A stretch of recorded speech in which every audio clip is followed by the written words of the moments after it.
Finally दोस्तों Bihar BEd entrance exam समाप्त हो चुकी है और दोस्तों इसका क्वेश्चन पेपर भी मेरे पास आ चुका है। अब की बार जो आपका एग्जाम हुआ है इसमें मीडियम लेवल का क्वेश्चन आपका पूछा गया है। बहुत ज़्यादा कठिन भी क्वेश्चन आपके नहीं पूछे गए हैं, कुछ ऐसे क्वेश्चन है जो आउट ऑफ सिलेबस है जिस पे हम लोग बाद में चर्चा करेंगे। और आज की इस वीडियो के माध्यम से पहले हम लोग हिंदी पे यहाँ पे फोकस करने वाले हैं। जो हिंदी का आपका यहाँ पे क्वेश्चन जो पूछा गया है बहुत ही ईजी है, पहले उसको हम लोग सॉल्व करने वाले हैं। इसके बाद आपको नेक्स्ट वीडियो हम यहाँ पे प्रोवाइड करेंगे जो आपका एनालिसिस है, आपको यहाँ पे पूरा इसका सटीक आंसर बताया जाएगा ताकि आप लोग यहाँ पे कंफर्म हो सको कि आपने कितने यहाँ पे क्वेश्चन सही करके आए हैं। तो अभी इस वीडियो के माध्यम से हम लोग हिंदी को देखने वाले हैं, तो आइए देखते हैं हिंदी के प्रश्नों को।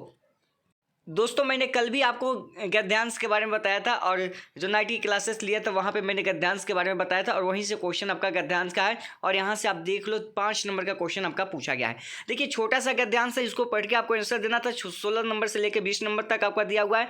क्वेश्चन कहता है कि शील हृदय की यह अस्थायी स्थिति है जो सदाचार की प्रेरणा अपने आप में करती है। सदाचार द्वारा ज्ञान परिवर्तित होता है या भक्ति द्वारा? इसका पता यूं लग सकता है कि ज्ञान द्वारा परिवर्तित जो सदाचार होगा उसका साधन बड़े कष्ट से हृदय को पत्थर के नीचे दबाकर किया जाएगा, पर भक्ति द्वारा प्रवर्तित जो सदाचार होगा उसका अनुष्ठान बड़े आनंद से बड़ी उमंग के साथ हृदय से होता हुआ दिखाई देगा। उसमें मन को मारना ना होगा, उसे और सजीव करना होगा। कर्तव्य और शील का वही आचरण सच्चा है जो आनंद पूर्वक हर्ष पुलक के साथ हो। अब देखिए क्वेश्चन यहाँ पे क्या पूछा है। क्वेश्चन पूछा है पहला कि सदाचार जो है किन से परिवर्तित होता है। तो देखिए अगर सदाचार की बातें करें तो सदाचार जो है आपका ज्ञान और भक्ति के द्वारा होता है। देखिए यहाँ पे साफ साफ कहा जा गया है कि सदाचार ज्ञान द्वारा परिवर्तित होता है या भक्ति द्वारा, यहाँ पे इसी की चर्चा किया गया है। तो यहाँ पे क्या होगा, सदाचार जो होता है वह ज्ञान द्वारा और भक्ति के द्वारा होता है। तो अगर आपने ऑप्शन नंबर यहाँ पे डी लगा के आया है तो आपका आंसर बिल्कुल सही है, आप अपना आंसर सही कर लीजिएगा। चलिए अगला क्वेश्चन देखते हैं कि भक्ति द्वारा जो परिवर्तित सदाचार का अनुष्ठान होगा वह कैसे होगा। तो देखिए यहाँ पे साफ साफ लिखा हुआ था भक्ति द्वारा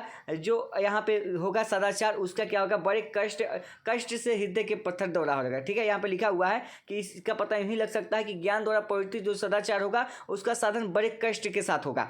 ठीक है, जबकि अगर वहीं हम बात करें भक्ति द्वारा तो उसका क्या होगा, अनुष्ठान क्या होगा, बड़े आनंद के साथ होगा। तो यहाँ पे क्या होगा, बड़े आनंद के साथ होगा। तो आपने अगर ऑप्शन ए यहाँ पे क्लिक किया है तो सही है। चलिए अगला क्वेश्चन आपका कि ज्ञान द्वारा जो परिवर्तित सदाचार होगा उसका कैसे पता लगाया जा सकता है। तो अभी इसमें आपने देखा कि ज्ञान द्वारा जो होगा उसमें वह कष्ट होगा, यहाँ पे लिखा हुआ है कष्ट होगा। तो यहाँ पे ऑप्शन सी अगर आपने सही, ऑप्शन बी आपने दिया है तो सही है आपका। चलिए अगला क्वेश्चन है कि कर्तव्य और शील का ज्ञान कौन सा आचरण सच्चा है। तो इसमें क्या हो जाएगा, कर्तव्य और शील का जो आचरण है वो हो जाएगा जो आनंद और हर्ष से युक्त हो। क्या हो, जो आनंद और हर्ष से युक्त हो। चलिए अगला आप यहाँ पे देखेंगे, अगला जो यहाँ पे देखेंगे कि हृदय की वह कौन सी अस्थायी दशा है जो सदाचार को प्रेरित करती है।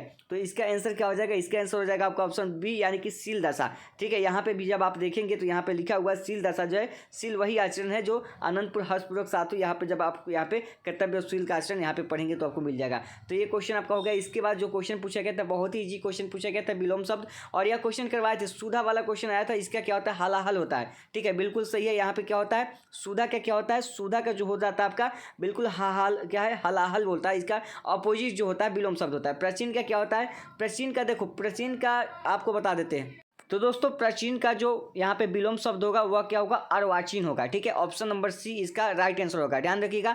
अगला क्वेश्चन है कि उपेक्षा का क्या होगा। देखिए उपेक्षा का जो राइट आंसर होगा वह होगा अपेक्षा। ठीक है, उपेक्षा का जो विलोम शब्द होगा वह होगा अपेक्षा। अगर आपने ऑप्शन सी यहाँ पे दिया तो बिल्कुल आपका आंसर सही है। देखिए अगला संधि से क्वेश्चन पूछा गया है, बहुत ही ईजी क्वेश्चन है। देखिए निराधार क्या है, निराधार कौन सी संधि है। तो हमने आपको बताया था कि इसमें क्या होगा, नि धन आधार। इसको जब आप ऐड करिएगा तो क्या होगा, नि धन आधार। और नि किस में आता है, या विसर्ग की मात्रा किस में आती है, तो ये विसर्ग संधि हो जाएगी। कौन सी संधि हो जाएगी, तो ये आपकी विसर्ग संधि हो जाएगी। चलिए अगला क्वेश्चन आपके लिए क्वेश्चन नंबर 25 है, ज्ञानोदय में कौन सी संधि है। तो देखिए ज्ञानोदय की बात करें तो इसका सही संधि विच्छेद क्या होता है, ज्ञान प्लस उदय। क्या होता है, ज्ञान प्लस उदय होता है। और इसमें कौन सी संधि है ज्ञानोदय में, तो ज्ञानोदय में जो संधि है वह स्वर संधि है। कौन सी है, स्वर संधि होता है। इस यह जो है ज्ञान किसके अंदर आता है, गुण संधि के अंतर्गत आता है। और गुण संधि किस में आता है, स्वर संधि में आता है। मैंने आपको बताया भी था कि जहाँ कहीं भी आपको ओ की मात्रा है, जहाँ कहीं भी आपको ओ की मात्रा है क्या हो जाएगा आपका, वह आपका गुण संधि हो जाएगा। गुण संधि किस में आता है, स्वर संधि का ही टाइप है। तो ऑप्शन क्या हो जाएगा, स्वर संधि हो जाएगा। चलिए अगला है कि सन्मार्ग का सही संधि विच्छेद क्या होगा। तो सन्मार्ग का क्या हो जाएगा, सन्मार्ग का हो जाएगा ऑप्शन नंबर बी यानी कि व्यंजन संधि। क्या हो जाएगा, इसका क्या होता है, सत्य जोड़ मार्ग। क्या होता है, सत्य जोड़ मार्ग हो जाएगा और इसको क्या बोलते हैं, इसको व्यंजन संधि बोलते हैं, व्यंजन संधि का उदाहरण है। चलिए अगला क्वेश्चन आपके लिए कि सर्कस जो उपन्यास है इसके रचनाकार कौन है। तो इसके रचनाकार की बात करें तो इसका राइट आंसर हो जाएगा दोस्तों 27 का ऑप्शन नंबर आपका डी यानी कि संजीव है। कौन है, संजीव है इसके राइटर उपन्यास के। चलिए अगला कि गिरी शब्द का शुद्ध बहुवचन क्या होगा। देखिए गिरी शब्द इस क्वेश्चन में थोड़ा सा मुझे भी कंफ्यूजन है। देखिए इसलिए क्योंकि गिरी मतलब क्या होता है, पर्वत होता है, ठीक है। बहुत सारे ऐसे शब्द होते हैं जिसका जो बहुवचन होता है, जो एक वचन होता है वही रहता है। तो गिरी का ऐसे देखिए तो इसका आप पर्वत का तो पर्वत ही होता है, उसका कोई आप यहाँ पे देखेंगे बहुवचन होता नहीं है। तो गिरी का यहाँ पे जो गिरिया दिया हुआ है मुझे थोड़ा सा डाउट है, तो गिरी का गिरी ही होना चाहिए, या फिर आप लोग कमेंट बॉक्स में बताइएगा इसका क्या होगा। इसमें मुझे लगता है जहाँ तक कि पर्वत होगा, हम आपको गलत चीज़ें नहीं बताएंगे, जो जहाँ पे कन्फ्यूजन है उसको हम रोक के रखेंगे, क्योंकि हमने यहाँ तक अभी तक जो देखा इसका अर्थ देखेंगे तो अर्थ के अकॉर्डिंग पर्वत होता है, और पर्वत जो है इसका इसमें है नहीं, और गिरी का क्या होगा, गिरिया हो सकता है, ठीक है। लेकिन यहाँ पे आपकी कंफ्यूजन है इस क्वेश्चन में, तो इस क्वेश्चन को आप अभी रहने दीजिएगा, फिर हम आपको आगे बताएंगे। चलिए अभी जो सोल्यूशन मिला उसका हम आपको बता रहे हैं। व्याकरण क्या है, तो व्याकरण भाषा के नियम है, ऑप्शन नंबर क्या हो जाएगा, ए हो जाएगा। और लास्ट क्वेश्चन आपका हिंदी क्या है कि जयशंकर प्रसाद की जो काव्य भाषा कौन सी है, तो यह जो है खड़ी बोली हिंदी है, ठीक है। तो यह क्वेश्चन है आपका। अभी आपने टोटल 15 क्वेश्चन हिंदी से कर लिए दोस्तों।